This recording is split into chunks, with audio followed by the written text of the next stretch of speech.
அனைவருக்கும் வணக்கம். Welcome to Renuka's delight. எல்லோரும் நலமா இருக்கீங்களா?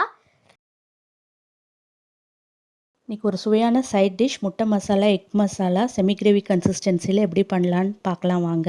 இதுக்கு 6 முட்டைகளை வேக வச்சு மேலே இருக்கிற ஓடுகளை நீக்கி வச்சுருக்கேன்.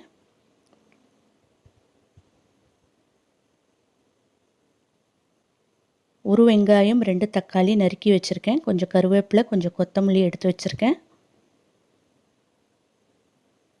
ஒரு வெங்காயம் 2 தக்காளி, இது மசாலா பேஸ்ட் அரைக்கிறதுக்கு. இஞ்சி ஒரு 2 சின்ன துண்டு, பூண்டு பற்கள் 5. இஞ்சியும் பூண்டையும் நசுக்கி வச்சுருக்கேன். 1 டீஸ்பூன் மிளகு எடுத்திருக்கேன். 1 டீஸ்பூன் சீரகம் எடுத்திருக்கேன்.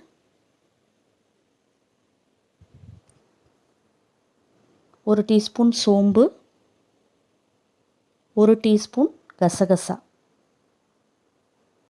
ஒரு மிக்சர் ஜாரில் மிளகு, சீரகம், சோம்பு, அப்புறம் இந்த கசகசா போட்டு ஒரே ஒரு கிரைண்ட் பண்ணி எடுத்துக்கோங்க. தண்ணிலாம் ஊற்றாதீங்க.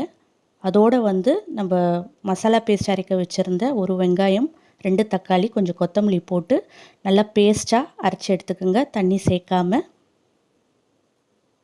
ஒரு கடாயில் 1 டேபிள் ஸ்பூன் எண்ணெய் ஊற்றிக்கோங்க.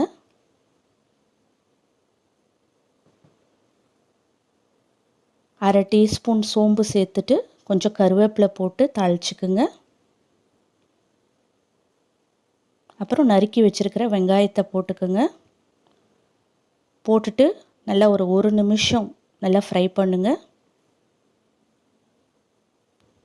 அதோட ஒரு 1/4 டீஸ்பூன் மஞ்சள் தூள், உப்பு தேவைக்கேற்ப, அப்புறம் இடித்து வச்ச இஞ்சி பூண்டு இதை சேர்த்து நல்லா வதக்குங்க.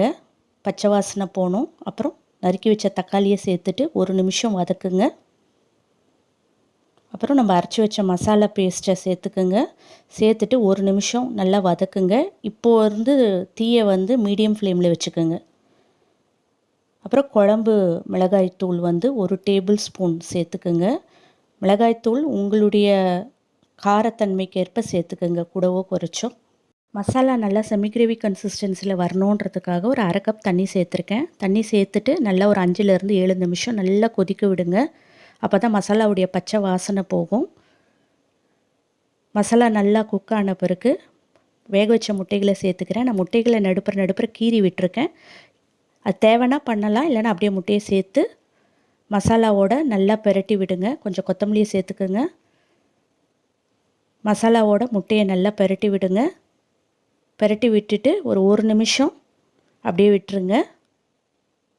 1 நிமிஷம் கழித்து சுவையான முட்டை மசாலா தயாராகிடுச்சு. இந்த முட்டை மசாலாவை சாதத்தோட பிரியாணி, பூரி, சப்பாத்தி, தோசை எல்லாத்துக்கும் சாப்பிடலாம். ரொம்ப சுவையாக இருக்கும்.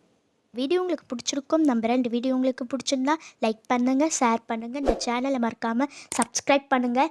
பக்கத்தில் இருக்கிற பெல் ஐக்கானும் கிளிக் பண்ணுங்கள். தேங்க்ஸ் ஃபார் வாட்சிங் திஸ் வீடியோ. நன்றி.